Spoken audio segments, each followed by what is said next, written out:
Dear Sergeyevich, esteemed leaders, representatives of embassies, ambassadors, first of all, I would like to note with pleasure that there are representatives from 100 embassies present in the hall. These are mainly ambassadors representing their countries in the Russian Federation in Moscow. We are very pleased to see such great interest in our conference today. I wanted to report, Sergeyevich, that we have been working for over an hour before this, and we had some very interesting presentations, reports, and a historical overview.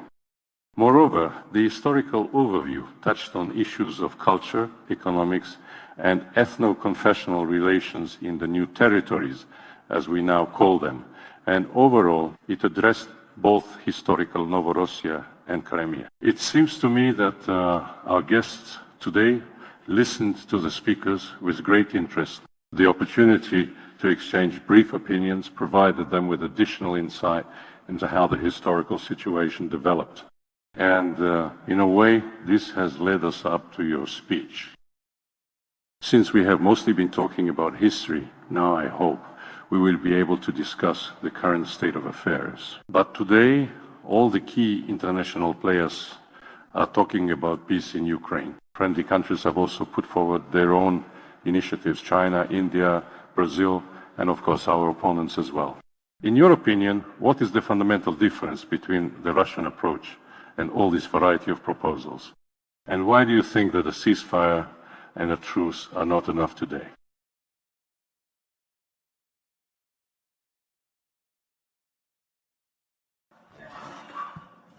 Well, let me just say a couple of words. I understand that I might repeat what has already been said here before me. I know that many of our experts and political analysts have participated or are participating in preparing this event and have already spoken today.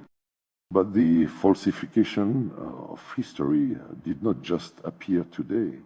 For many years, our adversaries have been engaged in this with the aim of sowing discord among the peoples of Russia and pursuing their own selfish interests, as well as hindering cooperation in the post-Soviet space. These attempts to drive wedges have become especially active after the Soviet Union ceased to exist, and it is precisely this period that is associated with a new surge of nationalist sentiment in Ukraine, which in fact had existed there for a long time but had remained dormant and inactive.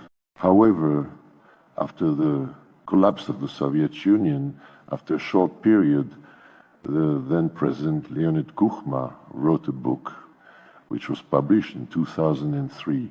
It was called Ukraine is Not Russia.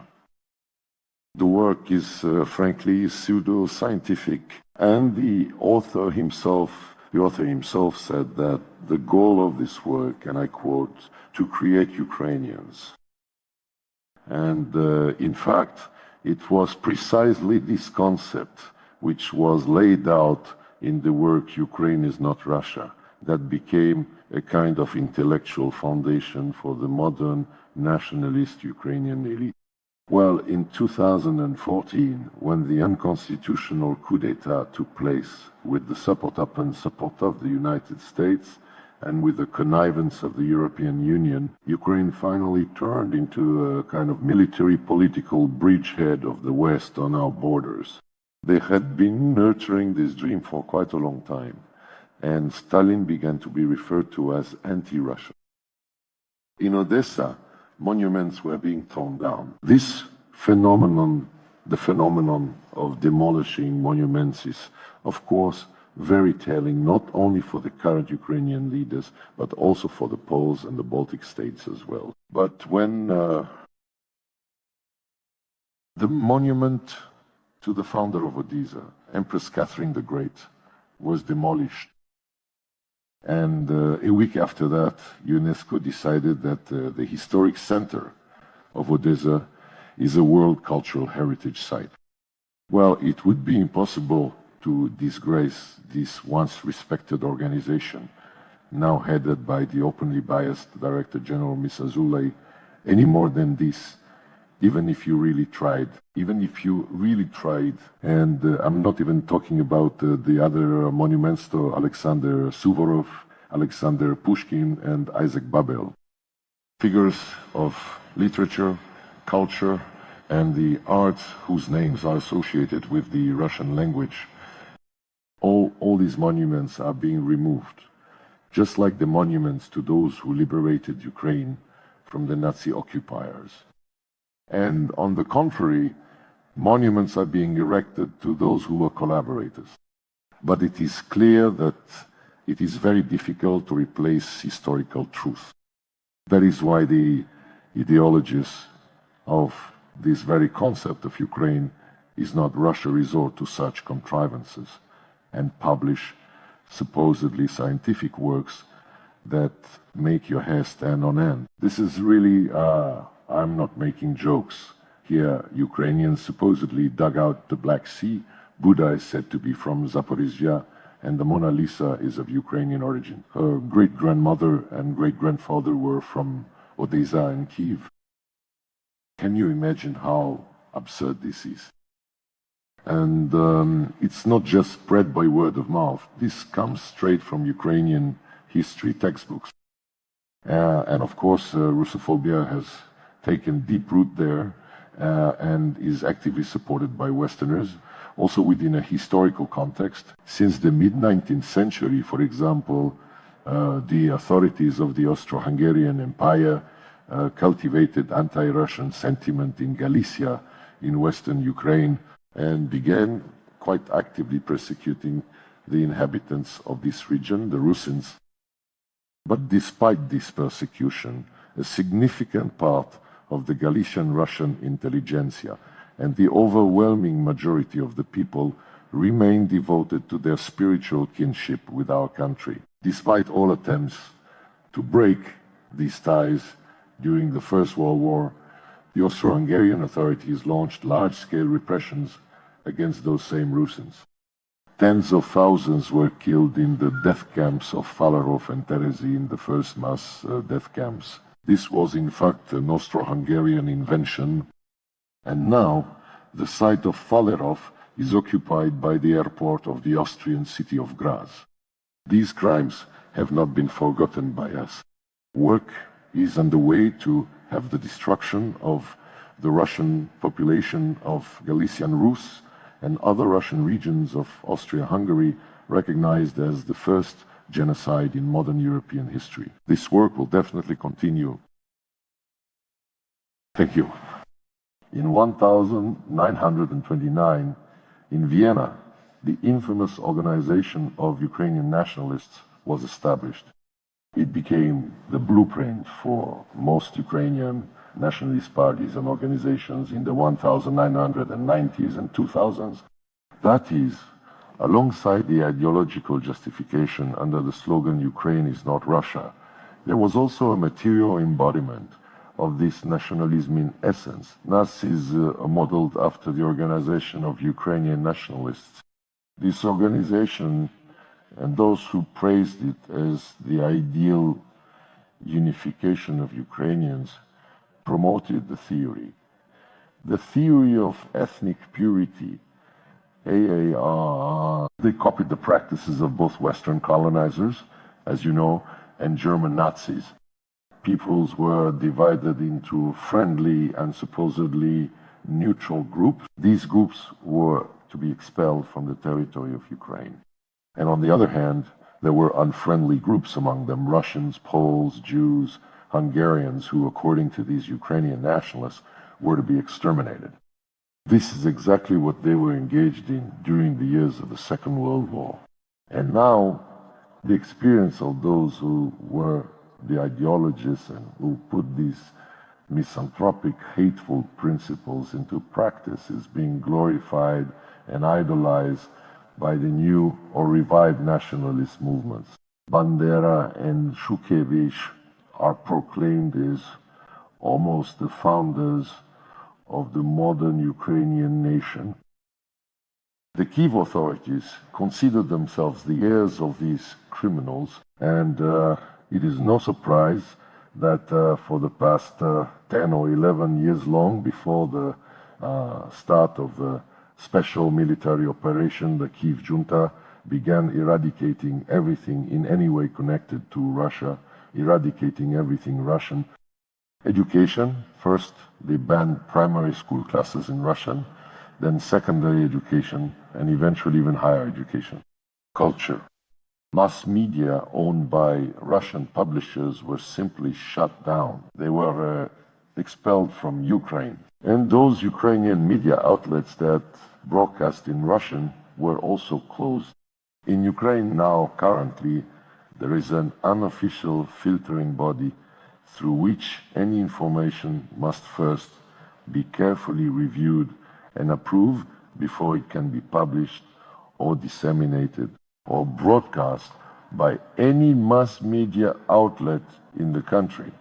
Additionally, the president has long since repeatedly drawn attention to these trends. And about 5 or 6 years ago, he spoke at a meeting of the Victory Organizing Committee, which was preparing for another anniversary of the victory in the Great Patriotic War. He touched on these issues and said the following phrase: "Our answer to lies is the truth." And of course, we need to defend the truth. The truth is that the southern Russian lands, and indeed the entire territory of present-day Ukraine, have always been among the most developed and prosperous regions of both the Russian Empire and the Soviet Union. Natives of these lands, both before and during Soviet times, consistently held high government positions, including the leader of the Soviet Union, Leonid Ilyich Brezhnev, who was born in what is now the Dnipropetrovsk region. He worked for a very long time in leadership positions, both in Ukraine itself and then, as you know, in Moscow. And at the time of the collapse of the Soviet Union, the Ukrainian Soviet Socialist Republic possessed a powerful industrial potential and a developed agricultural sector. But you can judge for yourself what has become of it under the elites who came to power first after the collapse of the Soviet Union, and in 2014 unleashed a fratricidal war in Donbass. The statistics are well known, what the economy and social sphere of modern Ukraine are like, what kind of order exists there, including the forcible rounding up of young men on the streets, first shoving them into cars by force, and then sending them to the front. And Russia has absolutely nothing to do with this. Remember when the coup d'etat took place and the new authorities who came to power in Kiev. As a result of this coup, they were dividing up portfolios and announcing their program. The United States Department of State welcomed these events, and well-known, or rather infamous, Victoria Nuland even proudly admitted that the United States had not spent in vain over the last several years before the coup. They had invested $5 billion in creating, developing, and strengthening Ukrainian democracy. But you see, today there is a lot of talk about national identity, and self-determination. The right of peoples to self-determination is enshrined in the UN Charter.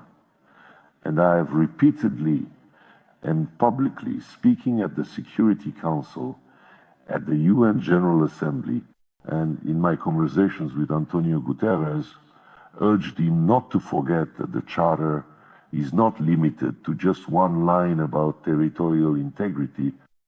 Territorial integrity, you know, Guterres' spokesperson, the official representative, Dujarric, I believe. Yes, he repeatedly avoids answering the question, what is the UN's position on the Ukrainian settlement? He repeats by heart, we are in favor of the crisis being resolved on the basis of international law, the principles of territorial integrity of Ukraine, and General Assembly resolutions. As for the General Assembly resolutions, he simply doesn't know that there are many resolutions.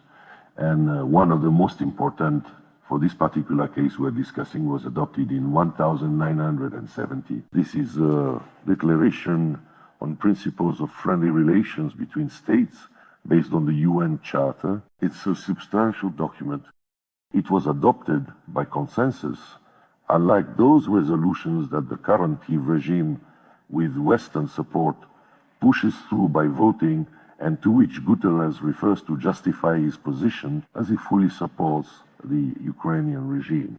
So in that declaration, which was adopted by consensus, it is written that everyone must respect the territorial integrity of those states whose governments respect the principle of self-determination of peoples, and as a result represent the entire population living in the relevant territory.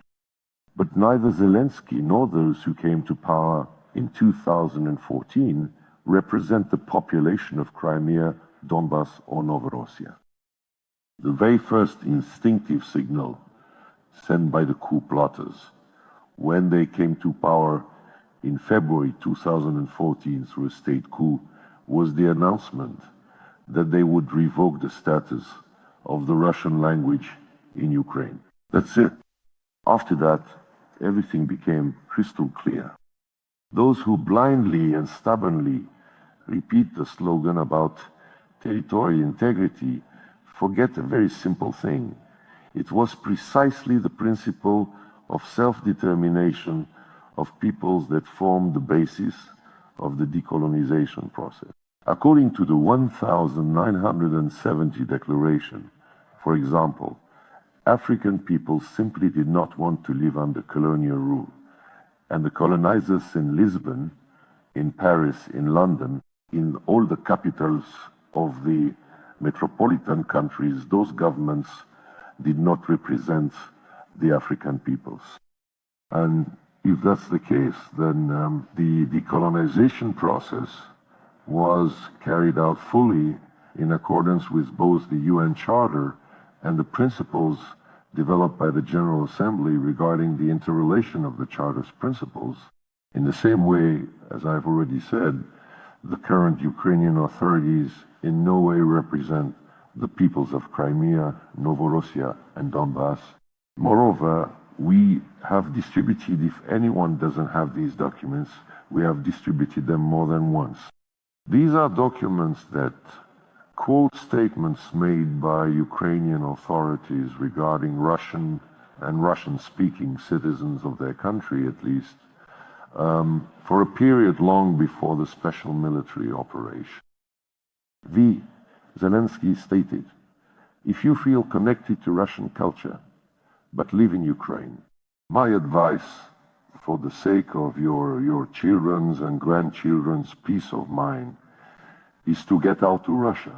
And all the other figures from his cabinet spoke even more openly, including calls to kill Russians. And the infamously notorious Ukrainian ambassador to Kazakhstan, who has since been recalled in 2022, I believe, gave an interview live on air, and when asked what tasks the Ukrainian authorities faced, he said, "To kill as many Russians as possible because we want there to be none of them at all. That's why we need to kill as many as possible so that our children have less work left to do." The ambassador, and there was not a single reproach from any Western power that supports this regime. That's it. And there are plenty of examples from modern Ukrainian history. These are things that just get swept under the rug. And no one intends to investigate these crimes. Odessa, May 2, 2014. 50 living people were burned alive in the trade union's house simply because they spoke out against what the putschists, who had illegally seized power, were doing. The Council of Europe, which is now actively preparing claims against the Russian Federation, in connection with the current events they call aggression, occupation, and annexation. At that time, the Council of Europe timidly offered its services to assist in investigating the brutal crime in which 50 people were burned alive. It even adopted some kind of resolution stating that it was ready to assist, and now no one remembers this anymore because the Kyiv authorities ignored the Council of Europe, showed it its place as they saw it. And since then, the Council of Europe has also been tasked with whitewashing the Kyiv criminals and discrediting the actions of the Russian Federation. Although, in fact, there's really nothing to investigate there. The people who set the fire and then started shooting at those who try to save themselves by jumping out of windows, they're all on video in the footage. There's really no work to be done there at all. Just publish this data and that's it. Another episode of lies and cover-ups is, of course, Bucha, April 2022, when the Russian armed forces, at the request of the West and in anticipation of signing a peace agreement based on the principles proposed by the Ukrainians themselves, the West asked our leadership, as a gesture of goodwill, to withdraw troops from Kyiv, which was done, including pulling out from the Kyiv suburb called Bucha. And 2 days after the mayor returned there, not somewhere in a basement, but right on the main street of this settlement, BBC correspondents who just happened to be conveniently nearby showed dozens of bodies of people neatly laid out along both sides of this main street. There was an outburst of anger. The West once again used this BBC report as a pretext to impose a new round of sanctions against the Russian Federation. And since then, we've been asking, has anyone investigated this crime? We wrote a letter to the UN High Commissioner for Human Rights. He has remained silent for many months now, perhaps even more than a year. According to our information, they know everything perfectly well, but are afraid to speak the truth, which is at least partially known to them. And the most telling example of hypocrisy and covering up for criminals is the refusal to provide the names of those people whose bodies were shown and which caused such an outburst of indignation. There's no information at all. If someone, after all this, says that Ukrainians are suffering and that somehow Russia must be forced, that we cannot leave people under the rule of the current regime there, and if the government, the so-called junta, essentially Zelensky's regime, if they are counting on somehow reaching an agreement to end the hostilities, and that whatever is left of Ukraine will continue to live under the laws they have enacted, that is an illusion. This must not be allowed under any circumstances. On the territory of Ukraine, which lies outside the constitutional borders of the Russian Federation, millions of people speak Russian.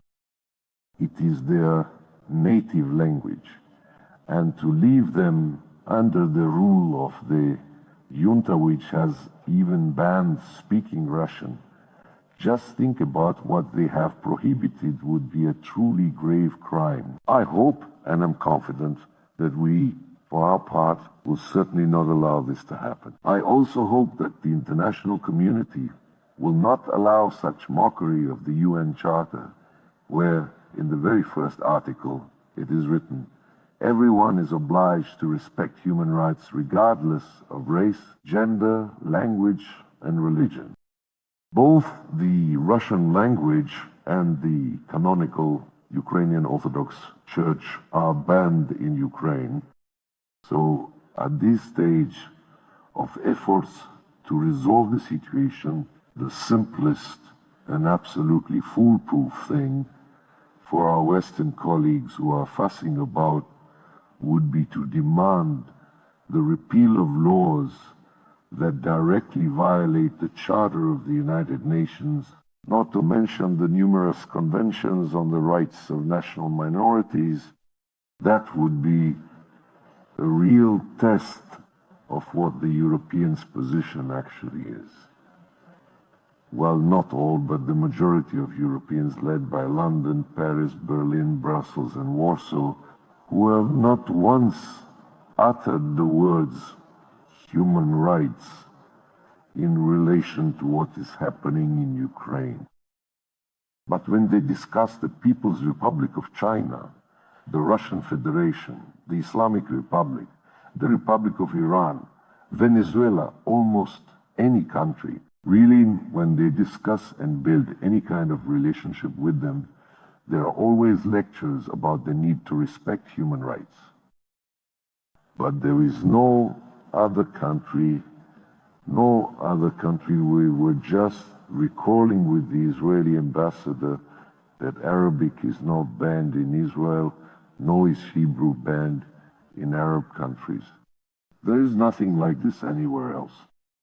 But in Ukraine, everything is allowed. Moreover, not only do they turn a blind eye, but Ursula von der Leyen, Mr. Michel before his resignation, and all the officials in Brussels proudly say, defending their position on Ukraine and persuading their voters that they need to tighten their belts and wait for better times, because right now they have to help Ukraine. Never mind healthcare, never mind heating.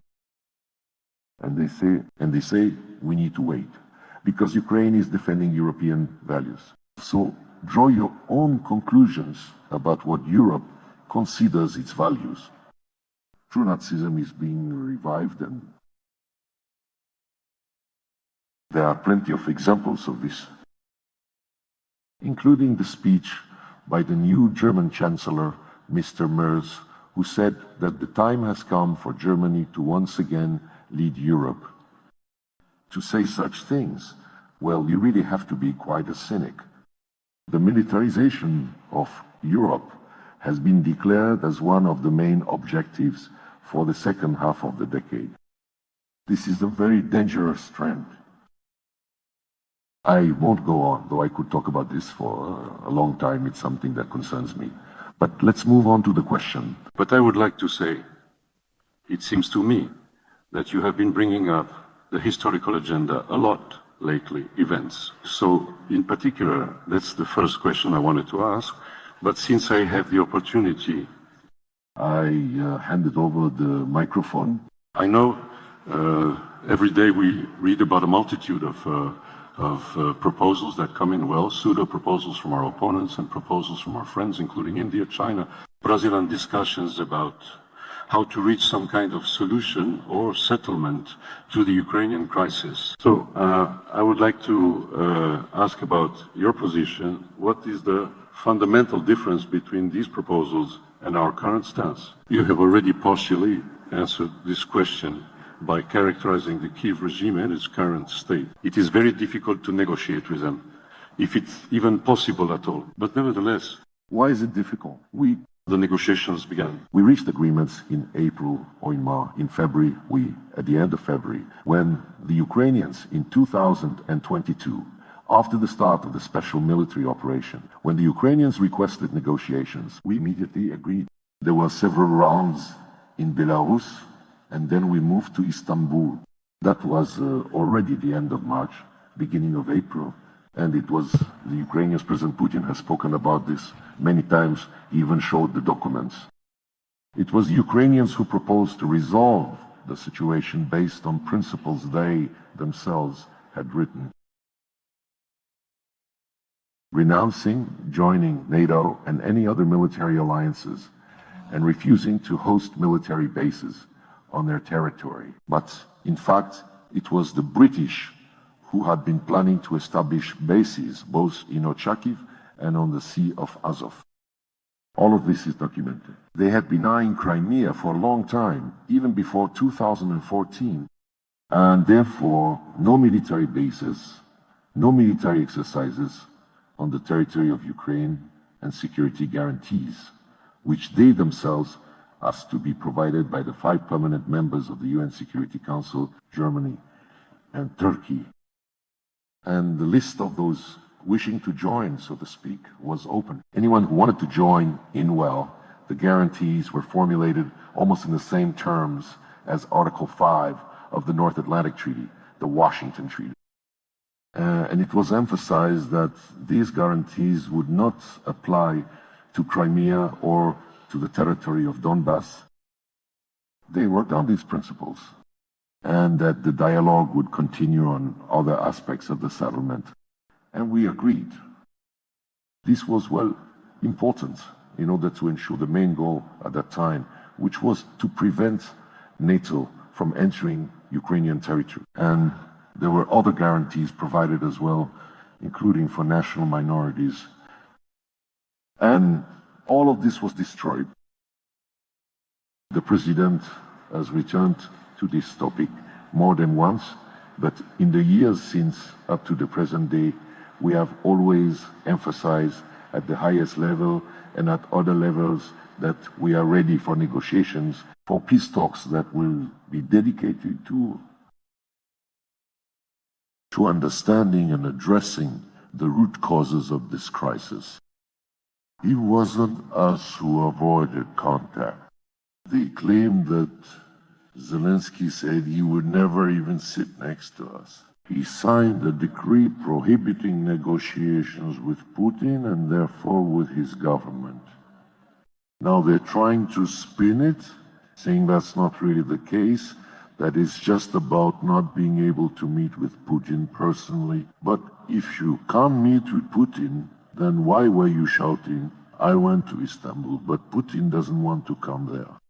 If you just compare all the arguments coming out of Ukraine, it's obvious that this is an inadequate, unfit leader, and it's very hard to understand when and what he will do when you fly to South Africa, when you'll go to Europe to hug someone. But the president very clearly stated our assessment of the legitimacy, the degree of legitimacy of Zelensky and his regime. At the same time, he emphasized that we are still not refusing to engage in contact with him and his administration in order to agree on principles of settlement that are acceptable to everyone. It's another matter when it comes to signing. That's when the question of legitimacy will be of decisive importance. Because if the agreement is signed by those whose legitimacy, to put it mildly, no longer convinces anyone, then their successors may call the agreement into question. But just look at how the position has changed, both among ordinary Ukrainians, the Ukrainian leadership, and the West. Until recently, well, even just a year ago, they were declaring no negotiations, no ceasefire, only Russia's strategic defeat will save the situation on the battlefield. And Russia must withdraw to the borders of 1991.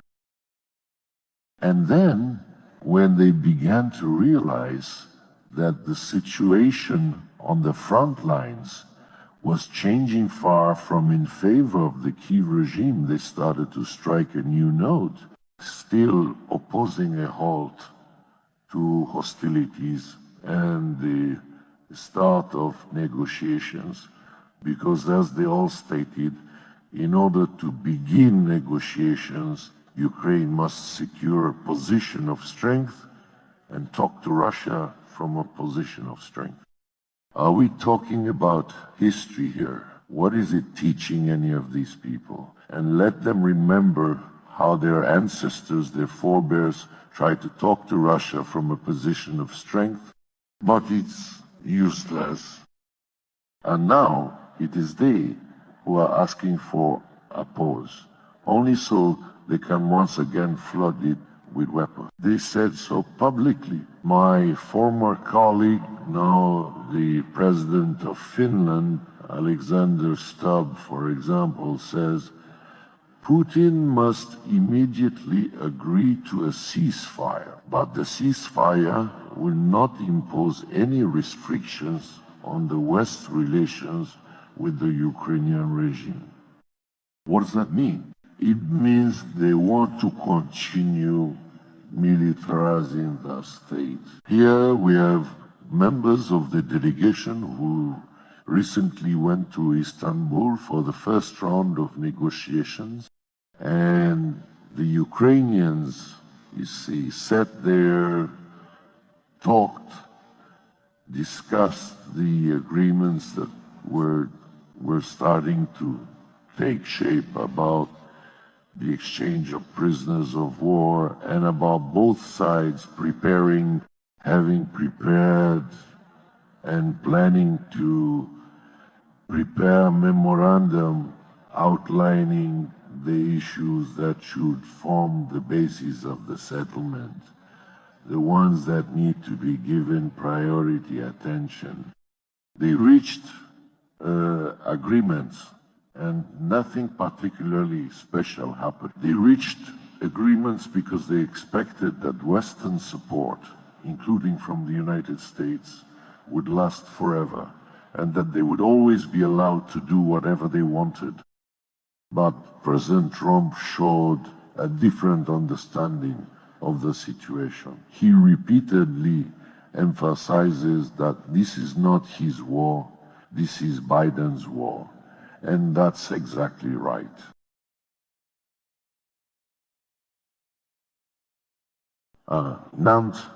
His position that the US consistently acts in accordance with its national interests also applies to the situation in Ukraine. So, what national interest does the United States have in Ukraine? Apart from that very goal, which democratic administrations have been pushing, namely to contain, encircle, and constantly keep Russia under pressure? Yes, none other than that. Economically, by all means, go ahead. No one is forbidding anyone from doing that. That's it. So, yes, we support negotiations. Yes, there will be a second round of talks. They have confirmed this. And that is already a positive development. Work on the memorandum is underway today, right? It is underway, yes, it is. I don't know about their side, but our work is already at an advanced stage, and in any case, we will hand over this memorandum to the Ukrainians as agreed, and we will expect them to do the same. Is there any clarity on the timing of the next meetings? Because there's a lot of talk about this right now. No, the dates have not been set yet. A lot of people are speculating about when and where it will take place. No, at this time, we really don't have any ideas or suggestions to offer. Honestly, I want to be completely transparent with you about that. I believe, if I'm not mistaken, that we do have a papal nuncio present here with us, correct? No? I thought he was here during registration. He indicated. Nevertheless, I just want to say, so that people don't waste their mental energy working through options that aren't very realistic. Because, well, just imagine the Vatican as the venue for negotiations. It's a bit inelegant, I would say, perhaps even somewhat awkward in my opinion, when Orthodox countries are going to sit down and seriously discuss issues that are directly concerning, well, the elimination of root causes, especially when doing so on a Catholic platform, it raises questions. One of the most significant root causes, as we know, is the ongoing campaign to destroy the Ukrainian Orthodox Church. Instead, when Poroshenko was president of Ukraine, he formally asked the ecumenical patriarch in Istanbul for a tomos in order to create an alternative church, which later became widely known primarily for its thugs and violent supporters, forcibly seizing the canonical churches, temples, sometimes even killing priests or severely beating them, as well as committing other acts of violence. There is also the Greek Catholic Uniate Church in Ukraine, which is also very, very active, and these are Catholics very actively working in support of the regime that was established in Ukraine after the coup. I think that under these circumstances, it would not be very comfortable for the Vatican itself to receive delegations from two Orthodox countries. Alexander Sergeyevich, if we think about the future, this year we will be marking the 50th anniversary of the Helsinki Agreement. And it's clear that a very important decision was made in Helsinki, one that ensured peace and stability in Europe for quite a long time. But then events occurred that in general seriously undermined this agreement. I mean, the events in the Balkans, in Transnistria, in the South Caucasus, and so on. And our leadership, President Putin, at various stages has repeatedly spoken about the need to create a new architecture of European security, and one that would correspond to today's realities and for a sufficiently long period, at least for the lifetime of one generation, but ideally for several generations, would ensure peace and stability in Europe. In your opinion, is it even possible today to talk about efforts in this direction, and is Europe ready to address these issues? Or does the current situation allow us to push this prospect far into the future? Well, Europe is experiencing a deep security crisis. And as I already mentioned, Europe is thinking about militarization. And I want to emphasize once again that it is very alarming that Germany is taking the lead in these discussions. Well, to be specific, Chancellor Merkel spoke 2 weeks ago, or rather a week and a half ago, in the Bundestag, and I quote, "Strengthening the Bundeswehr is our top priority. In the future, the German government will provide all the financial resources necessary for the Bundeswehr to become the strongest conventional army in Europe." Doesn't that remind you of anything? At one time, Hitler had the strongest conventional army in Europe. And there's another very interesting point. From Merz's statements, he recently said that Russia will not stop in Ukraine, justifying his course toward militarization and creating the strongest army. He said that Russia will not stop in Ukraine and will go on to seize Europe. According to Freud, that's what he would do, because he doesn't need to protect his compatriots or tribesmen, but to seize land and start exploiting it. There you have it. In other words, these are Nazi instincts. They've turned out to be surprisingly resilient. That's it. So, as for our position, well, it is based on the obvious fact that Euro-Atlantic security models have not proven themselves. This applies first and foremost to the OSCE. But we are also witnessing a deep crisis in NATO as the main North Atlantic structure of the West, so to speak. The European Union, having signed an agreement with NATO about a year and a half or 2 years ago, has practically become an appendage in the military political sense, since this agreement gives NATO the right to use the territories of all non-NATO member states whenever it needs to move weapons and equipment eastward, that is, closer to us. Right? And I believe I've already mentioned this. Eurasia is the largest continent, the richest, the most populous continent. It is the homeland of many great civilizations, right? And it's a continent with many integration structures, but there is no continent-wide umbrella structure, and there never has been. Africa also has many integration associations, and Latin America has many as well. But there is the African Union there, and there is CELAC, the Community of Latin American and Caribbean States.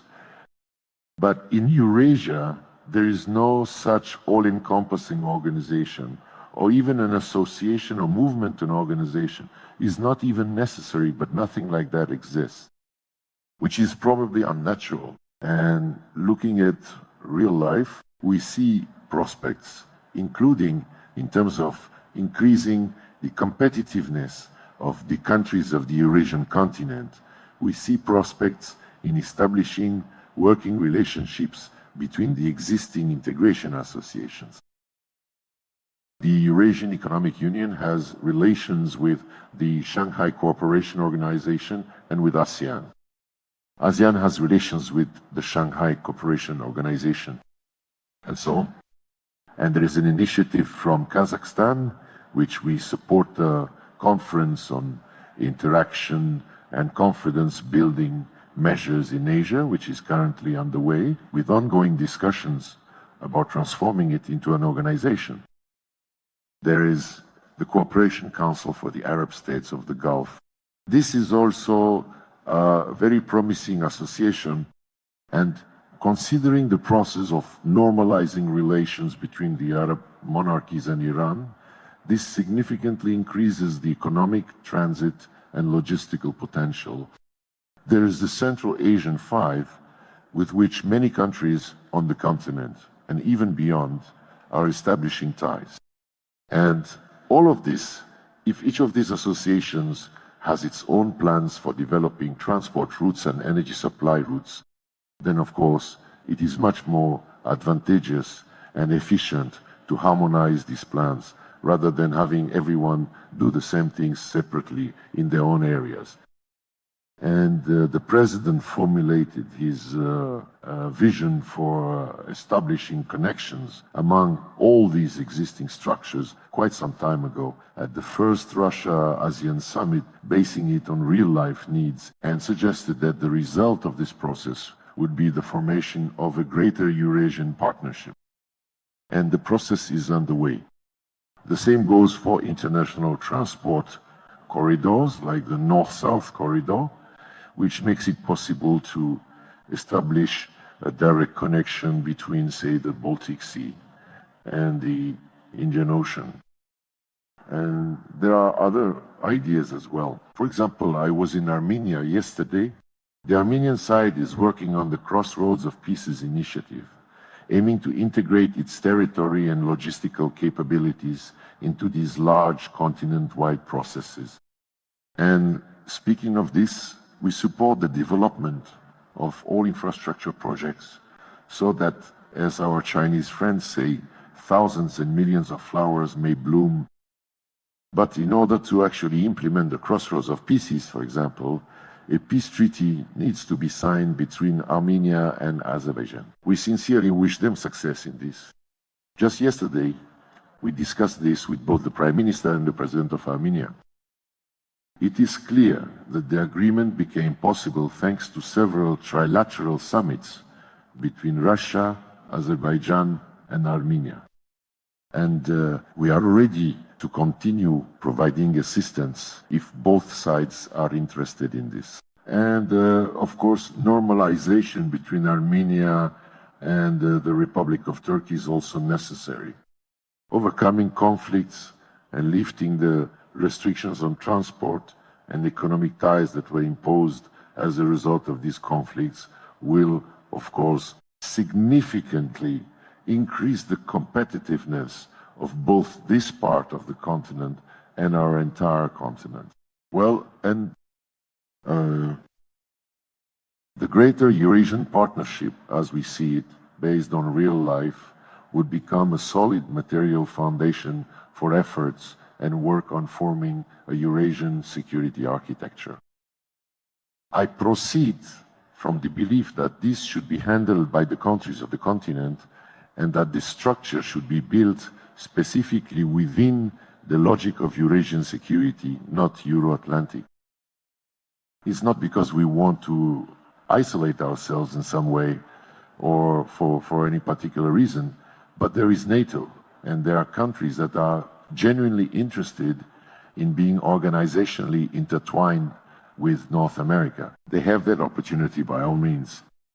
But this should not become an obstacle for other countries, or rather, it should not be used to create obstacles to the establishment of a structure that all Eurasian countries can and should have the right to join, including the western part of our continent. I don't see any reason here to suspect some kind of conspiracy in this,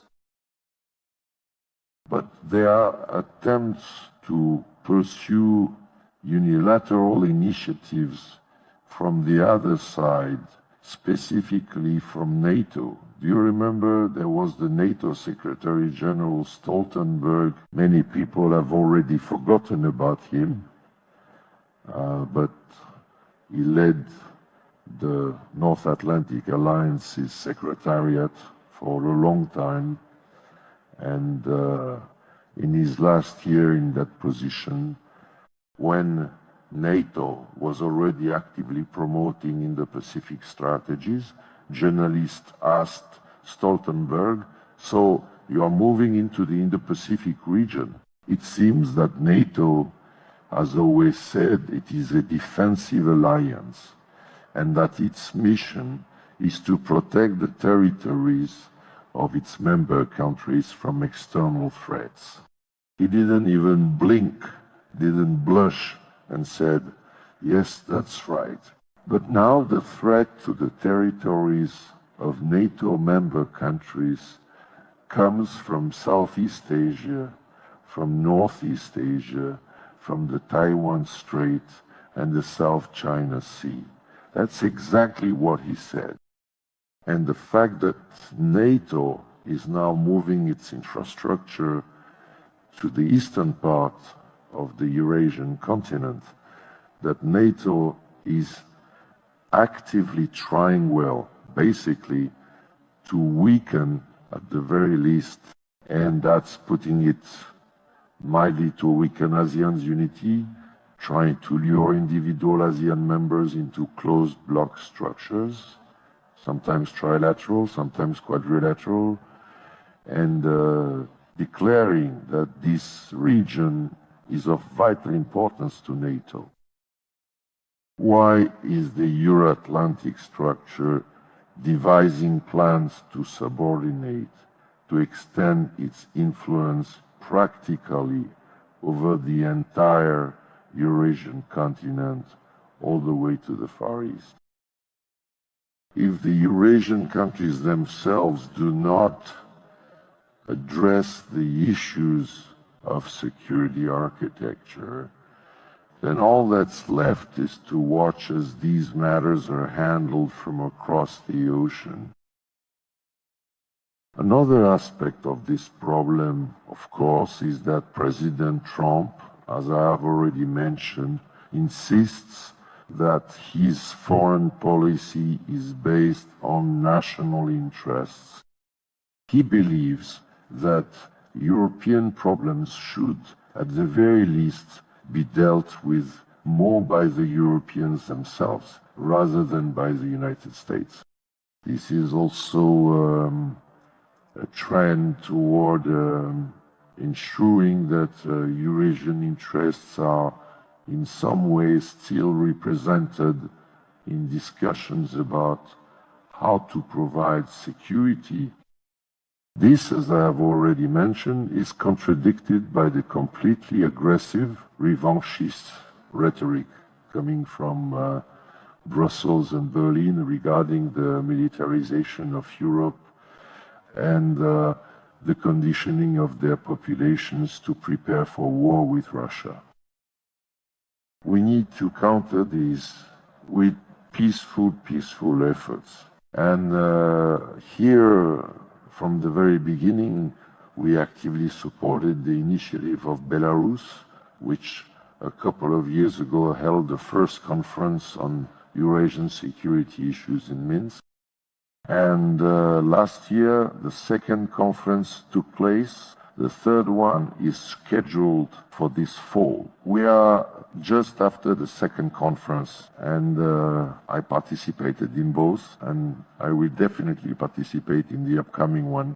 After the second conference, my colleague, the Minister of Foreign Affairs of Belarus, Ryzankov, and I circulated our vision for a draft document, which we have tentatively called the Eurasian Charter of Multipolarity and Diversity.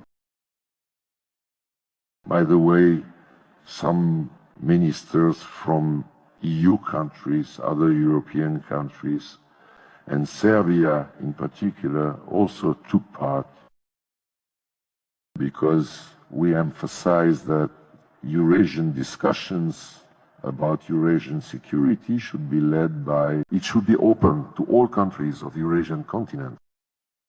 But for now, all of this is still in progress. We, as I already said at the very beginning of this question, we are not trying to artificially or schematically draw something and then say, this is what distinguishes us, our approach from the authors and promoters of Indo-Pacific strategies, which in fact were originally conceived in NATO offices and then began to be actively advanced first in NATO itself. And then they were subsequently supported elsewhere. We are trying to grasp the practical trends in real life. And as I have already said, these trends primarily consist in the fact that the numerous structures created on the Eurasian continent are interested in building bridges, and many bridges have already been built, and in using these bridges to implement mutually beneficial practical projects. But it is absolutely clear that the priorities lie within the Eurasian framework, including those related to security issues. I must say that today experts have begun to actively engage with these issues. At the upcoming Primakov readings in June, a separate session will be devoted to this Eurasian framework, to Eurasian security. But you just mentioned the United States and mentioned Trump. And in this regard, here's a question. If we talk about the Russian-American track of relations and abstract a bit from the Ukrainian issue scenes, after all, it is not the only one on the agenda of Russian-American relations. How do things stand apart from the issues related to the Ukrainian crisis? A return to normalcy. At that time, Yuri Ushakov and I, at the suggestion of the Americans, met in Riyadh with Marco Rubio and then National Security Advisor Michael Waltz, and both sides clearly established a mutual understanding that the foundation of the foreign policy of normal countries should be based on national interests. This is President Trump's position, and this is President Putin's position. Not some ideological considerations of spreading one's influence as widely as possible. If we take national interests as the foundation, then I hope Marco Rubio won't take offense. He simply stated that, Ifan, we respect the fact that every country has its own national interests, especially when it comes to great powers. From this, two conclusions follow. First, the national interests of any two countries, and especially of two major great powers, will never fully coincide. Moreover, in most cases, they will not coincide. And yet, when they do coincide, it would be a colossal mistake not to take advantage of this alignment of national interests to steer the situation toward joint, mutually beneficial projects, whether in the economic, technological, or other spheres. And the second conclusion, when these interests do not coincide but instead clash, it is the duty and responsibility of the respective powers to ensure that this clash does not escalate into confrontation, especially not into a heated confrontation. This was, so to speak, the conceptual overture to our discussions in Riyadh. And I feel when I observe what is happening in real life, that at this stage, the Trump administration is indeed acting in this way. And this is how we have always acted. We have never tried to teach anyone how to live, never lectured anyone. This is a significant change in Washington's policy compared to the Democratic administration. Although we see that this White House policy is causing serious unrest among the elites, including the Republican elites, many there are not used to living this way, to not being involved in everything and not deciding everything for everyone. But we, of course, are sober-minded people in the political sense. And here, it is very important not to give in to illusions. It is important to be realists. We need to understand that there have been many situations when the United States radically changed its position. That's life. There's no getting away from that. But of course, this must be taken into account. And we certainly do take it into account when planning our actions. But all other things being equal, we are ready to implement mutually beneficial projects. Specifically, mutually beneficial ones. This includes space, high technology, and of course, energy. American companies have operated here. And all of this is possible if, I repeat, our American partners are willing to coordinate, and I believe they are willing to agree on such principles that will ensure equality and mutual benefit. Alexei Viktorovich, returning to the Ukrainian crisis, in your opinion, has it influenced and is it influencing the formation of a new world order? And what irreversible changes have taken place, and how favorable or unfavorable are these changes for our homeland, for Russia? Well, I believe that the trend is a healthy one.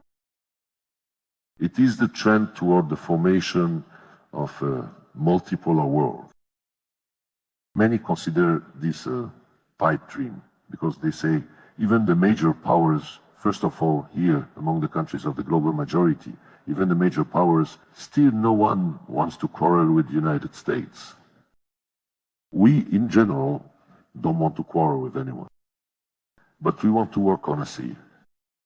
And I want to emphasize once again what I've said, I believe even here in this very audience.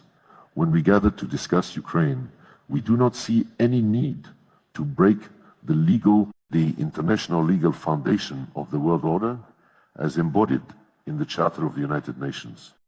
But it simply needs to be respected in its entirety, in the totality and interconnection of the principles contained within it. This is already a textbook example. When it was necessary to break up the remnants of Yugoslavia, the West unilaterally declared Kosovo's independence and said that this was the right of nations to self-determination, even though by that time no one had used force there for a very long time. And UN Security Council Resolution 1244 was in effect, which affirmed Kosovo's belonging to, Serbia. At that time, it was still the Socialist Republic of Yugoslavia. When 2008, it was, when 6 years later, not in a calm and peaceful environment, but after a bloody coup d'etat in Ukraine, the junta that came to power directly began military actions against its own people, because in Crimea they refused to recognize the results of the coup. And the same refusal happened in Donbass. So they sent combat aircraft against them when Luhansk was bombed from the air. The center of Luhansk, no one remembers this now. People were burned alive. And when the people of Crimea, foreseeing well, not even foreseeing, but faced with so-called friendship trains full of armed bandits sent to seize the Crimean parliament, when they rose up against this and held a referendum, the West said, no, this is impossible because it violates territorial integrity. But what about Serbia? But that's different. And after that, the Serbs appealed to the International Court of Justice, which, after careful consideration, ruled that declaring independence by a part of a state does not necessarily require the explicit consent of the central authorities according to their interpretation. Well, it all seems clear, case closed.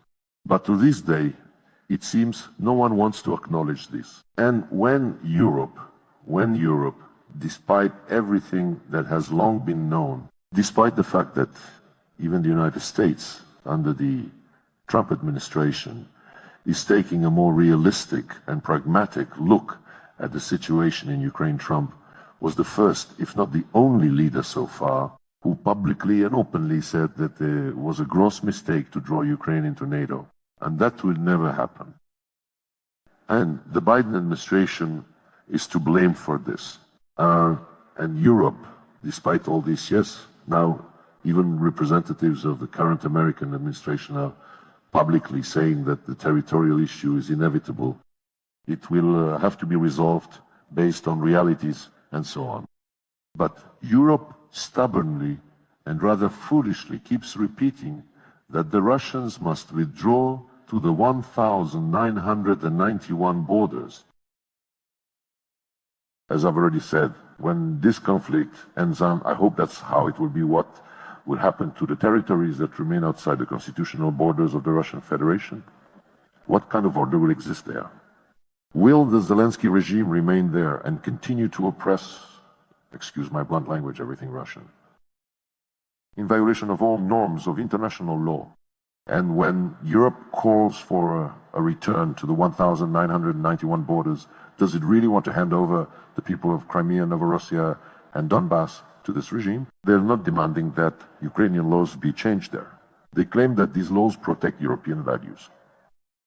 So I really don't think that this is a simple task. The memorandum that we agreed to prepare and hand over to the Ukrainians, we are already practically drafting. It will be based on the most fundamental principles and on the understanding of the root causes underlying this conflict and how these root causes must be removed like a cancerous tumor. And how are we doing on time? Does our audience have the opportunity?